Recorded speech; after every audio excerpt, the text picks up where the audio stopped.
Isang Pinay na pasahero nagrereklamo dahil sa pag-mishandle ng mga staff ng NAIA sa kanyang jewelry box o mga alahas, kagaya ng kwintas, hikaw at singsing na kanyang wedding ring. Pumunta siya sa bansang Singapore sakay ng Cebu Pacific at hindi naman niya pinagkakaila o hindi naman niya tinatanggi na na-misplace niya o naiwan niya ang kanyang mga alahas sa NAIA. Ang worst lang daw na nangyari ay after matagpuan ang kanyang mga alahas. Dahil nag-report siya at nagpa-review siya ng CCTV sa NAIA. At nakita sa CCTV na hindi lang Cebu Pacific staff ang humawak ng kanyang jewelry box.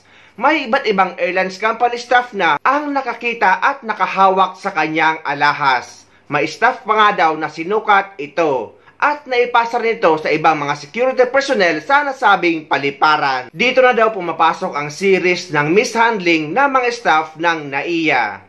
Dahil ang simpleng pagbibigay daw o pagre-report sa lost and found ay naging theft dahil may isang staff pa daw na inuwi ang kanyang mga alahas. At dahil nga sa paghahabol ng Pinay na pasahero, sa huli na ibalik naman sa kanya ang mga alahas. Dahil kumuha siya ng kanyang abogado at talagang mag-file sana siya ng kaso.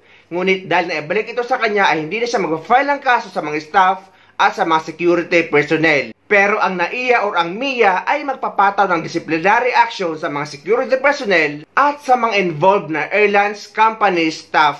Kwento mo nga paano nawala ang alahas, hindi ba? Hindi lang singsing? Yes po. O paano nangyari yun? Yes, Sir Alvin. Last June 28 po, my jewelry box went missing before our flight from Manila to Singapore. We are newlyweds and we're about to start our new life.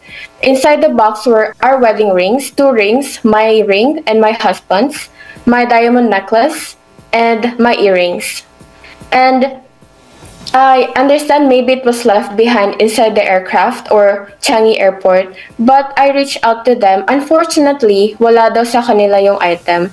So I tried to contact NAIA Terminal 3 and even flew back to Manila because I received a chat message from a credible witness, which is an airline staff, that she saw my jewelry box at gate 104. Pre-departure podium. So naiwan sa Manila yung jewelry box. Opo. Oh, okay. So nung di bumalik ka pa, grabe naman yun. From Singapore, agad-agad bumalik ka ng Manila. After 5 days po. After 5 days. Okay, so nung bumalik ka ngayon, di kinumpronta mo yung airline. Pumunta ka muna sa airport police. Yes po. First po, pumunta ako sa PNP and then airport police. Okay, tapos di kinumpronta mo yung ano ba airline itong sinakyan mo? Cebu Pacific po. Cebu Pacific. O mga friends natin sa Cebu Pacific, baka nakamonitor kayo kung gusto nyong sumagot dito kay ma'am. Balik mo yung pangalan. Ba't manawala yung kay Kimberly, ha? Kung gusto nyong mag-react, sina Carmina. Carmina, baka gusto nyo mag-air ng side ninyo, pwede, ha? So, okay. So, kinausap mo yung taga Cebu Pacific. Anong sabi? Mm-hmm. And then, she confirmed naman po that she saw my jewelry box. Sino yung she? A staff po ng Cebu Pacific. So in-accommodate ka naman. Maayos naman nakipag-usap yung mga taga Cebu Pacific. Yes po. They were very cooperative po. Very good, very good. So, tapos, anong nangyari? And then, yes sir. This is the lead. Nagkaroon po kami ng lead sa investigation. And then this is where we backtrack for 3 full days. We backtrack the CCTV noong June 24 to 12 p.m. June 28, 12 p.m. Okay. And based po sa CCTV, the first staff member who was seen holding my jewelry box was also an airline staff member, sabihin nating airline number 1, but we are still waiting for official statement from the airline staff how she came into the possession of my jewelry box. Wait, nalito ako, sorry. Bakit airline number 1? Ibig sabihin, hindi na ito Cebu Pacific, ibang airline naman. Yes, ibang airline po, yes sir. Bakit napunta sa kanya? Akala ko sa Cebu Pacific ka sumakay. So ibig sabihin, parang pinagpasapasahan. Yes, sir. That's exactly what happened. Pinagpasapasahan nila yung jewelry box. Pero may jewelry pa, hindi na lang box ang naiwan. May jewelry pa naman sa loob.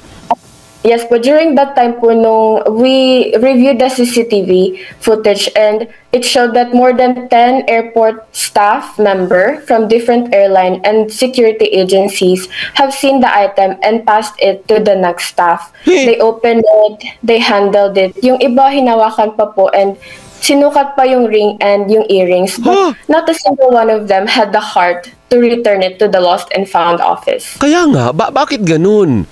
Tsaka bakit pinagpasapasahan? Pero kung may intensyon naman, Kimberly, na dekwatin o nakawin, o hindi na nila ipasa-pasa yun? Yes po.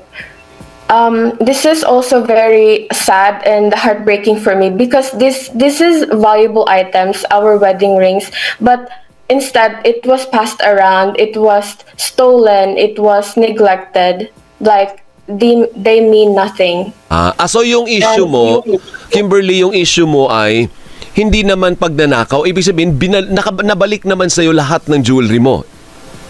Yes po, after the APD recovered it, but ninakaw po talaga nila. Ayon. So, ibig sabihin po, lahat ng jewelry ni Kimberly, nabalik sa kanya yung dalawang singsing, yung diamond necklace. Ano yung isa? Earrings po. Earrings. So, nabalik lahat. Kaya lang, ang reklamo ni Kimberly, nakita kayo sa CCTV na pinagpasapasahan ninyo and yet, wala ni isa sa inyo ang nagbalik nito sa lost and found. Tama ba ang pagkakaintindi ko? Yan ang issue mo. Yes, sir. So ano ang gusto mo mangyari ngayon, Kimberly? And for now po, because I spent a lot of time sa airport police and surveillance, and I really hope that this will not happen again. I urge the airport, the new NAIA department, that they will reinforce their protocol from the smallest roles to the highest offices, that this may not happen again in the future, because this isn't just about my stolen jewelry, it's about every traveler who deserves safety. I really feel for all the Filipinos who are traveling palabas man o pabalik ng bansa, traveling through NAIA Airport, because we all deserve to feel safe, tayo or yung mga gamit natin. Tama yun. Sa totoo lang, tama po yun. Sa ibang airport, although hindi naman lahat ng airport, kasi marami din magnanakaw sa ibang airport, sa ibang airport, ang pag may nakita ka na hindi sa'yo, kung honest ka, ang next na move is to turn it over sa lost and found kasi hindi nga sa'yo eh. Tama? Yes, sir. Oh. Anong tulong naman sa'yo ng mga taga-airport, taga-NAIA? Kasi may bago tayong operator ng NAIA, private na yung nag-ooperate ng NAIA, although nandyan pa rin yung mga taga-MIAA. Ano naman yung tulong? Ang tumulong kasi sa'yo kamo, airport police, di ba? Iba yun. PNP yun, di ba? Anong ginawa ng mga taga-NAIA? Tinulungan ka ba? Yes, sir. They gave us smooth access to all the staff involved so that we can interview them, and also they escalated this concern so that it will be resolved safely. Oh, may AirTag daw ba yung jewelry box mo? Nilagyan mo ng AirTag? No po, wala po siyang AirTag nung nawala. Upon retrieval, nilagyan ko na po siya ng AirTag. After na. After, kumbaga natuto na si Kimberly, nilagyan niya ng AirTag. Pero paano yung sinasabi mo inuwi ng staff? Paano mo nalaman na inuwi ng staff yung ano bang inuwi niya? Yung sing-sing o yung earrings? Inuwi niya po is yung jewelry box mismo, and nandun yung diamond necklace na nakatago. But she said po na she didn't know that it has valuables inside, kasi yung gusto niya lang po is yung jewelry box kasi nagustuhan niya daw. So she took it home, but initially po sa report niya is sabi sa statement, it was in the vault the whole time nung first time niya nakita yung box. And then she changed her statement po during July 13th. The truth is inuwi niya talaga. And then pinaangkas niya back to the airport from her residence. And then she secretly placed it back to the airline's vault when the APD was trying to recover the item. Oh, Then she just covered up, saying that it was there the whole time. Hindi, pero dapat kung ikaw ay nakakita ng ganyan, ang dapat mo unang ginawa, i-turn over mo sa lost and found. Ba't mo inuwi? Diba? Ay, taga saan ba itong babae ba ito? Yes, sir. Oh, ano to? Ito yung sa janitorial ba ito o sa airline? Airline staff member, sir. Airline staff member ng Cebu Pacific na ito. Kasi kanina may iba ka pang binanggit eh. Ito ngayon, taga Cebu Pac.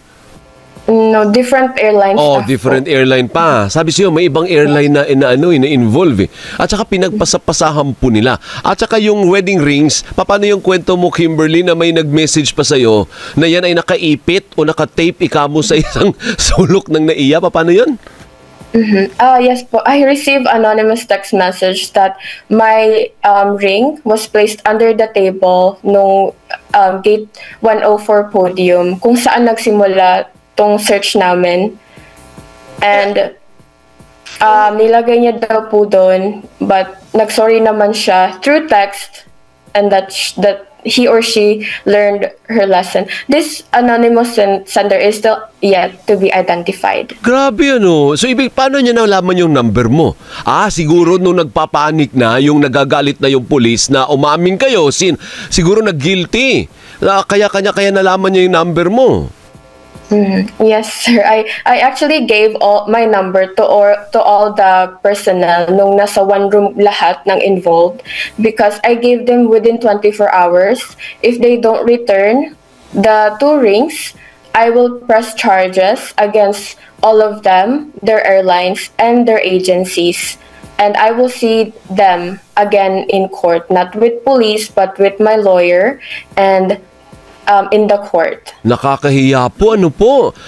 Kimberly, ano ngayon ang mensahe mo sa pamunuan ng airport, sa mga airline, actually sa buong airport, kasi mga staff pala ito ng airline at airport, ano po ang involved. Ano ang gusto mong sabihin? Kasi kung ako Pilipino, kung nahihiya ako, nakakahiya. Yung mga kalahi ko, hindi honest. Kumaga may tendency na magnakaw kasi binalik naman na guilty siguro, kinain ng guilt. So pero meron ka pa ring intensyon na iuwi o kunin ang isang bagay na hindi sa'yo. Anong gusto mong sabihin, Kimberly? This could have been a simple lost and found case, but it led to theft. And if only the staff followed their protocol sa lost and found, it could have ended differently and all items could have been intact if only the first staff who have seen the item returned it immediately to the lost and found. I truly hope that the new NAIA administration can make real changes and reinforce their protocol. Thank you, Kim. By the way, anong trabaho mo sa Singapore? Sa Singapore-based ka na ba? Yes, sir. Oh, ano trabaho mo medical doon? biller po. Ano daw? Medical biller po. Medical biller. Kaya kasi marami nagtatanong, ba't nag-i-English? Ang aga-aga nag-i-English si Kimberly. Kasi sa Singapore po siya. Kapag nagtatrabaho ka sa ibang bansa, kailangan talaga marunong kang mag-English. Pinapakita natin sa ibang lahi na marunong at magaling mag-English ang mga Pilipino kasi mga international po ang kadil niya. No? Tama, Kim? Tama ba, Kim? And I'm not very comfortable speaking. Yes, sir. Tama. Hindi ka Bisaya ka ba?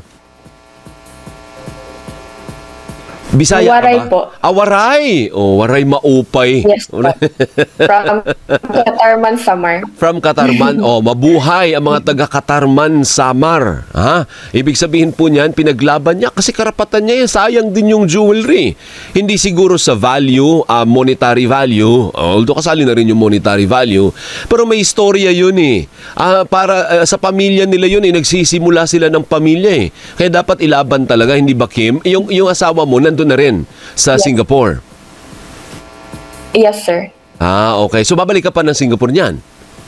O nasa Singapore ka na ngayon? Yes, sir. Since babalik po ako this week. Ayun. Anyway, good luck and thank you. Maraming salamat for fighting ang iyong karapatan na para din po sa lahat ng mga Pilipino na bumabiyahe gamit ang NAIA. Thank you. Kasi sana wake up call sa Thank kanila. you, sir. Actually, hindi sumasagot sa amin, Kimberly. Tinatawagan namin yung NAIA. O, yan na naman. O, DOTR! Galaw-galaw! Ay, mahilig naman yung DOTR sa mga ganyan na umaksyon, ano? Aksyonan nyo itong problema ni Kimberly. Secretary Vince! Pakina lang po, no? Na-meet mo na ba nakausap mo ba yung mga taga-DOTR, Kimberly? Not yet po. Hindi naman. O, gusto mo bang, anong gusto mong aksyon? Anong gusto mong gawin ng gobyerno?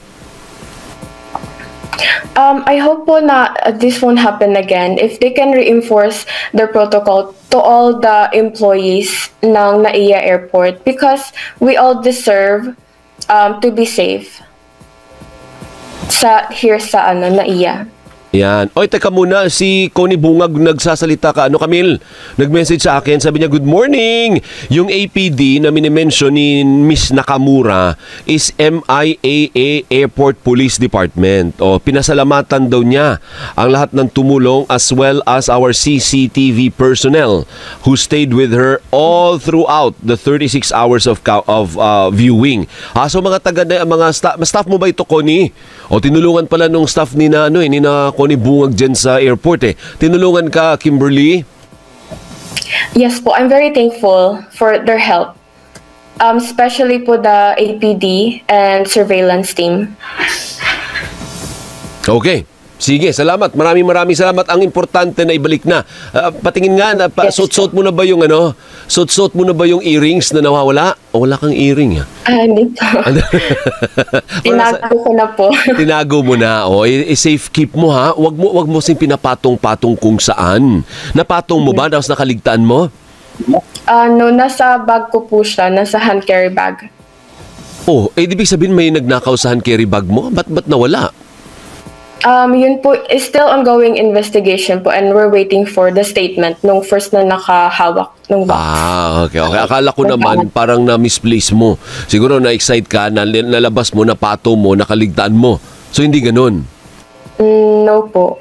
Maging paalala din ito sa lahat ng mga pasahero na kapag may dala kayong mga mahalagang bagay kagaya ng pera, mamahaling alahas at iba pa, ay dapat laging nasa katawan nyo yan. Wag na wag niyong iiwan kung saan-saan. Pero minsan ay hindi mo talaga maiiwasan na may maiiwan. At dito masusubok kung gaano ka-honest ang mga staff sa isang paliparan na dapat iniiwan nila or nire-report nila sa lost and found.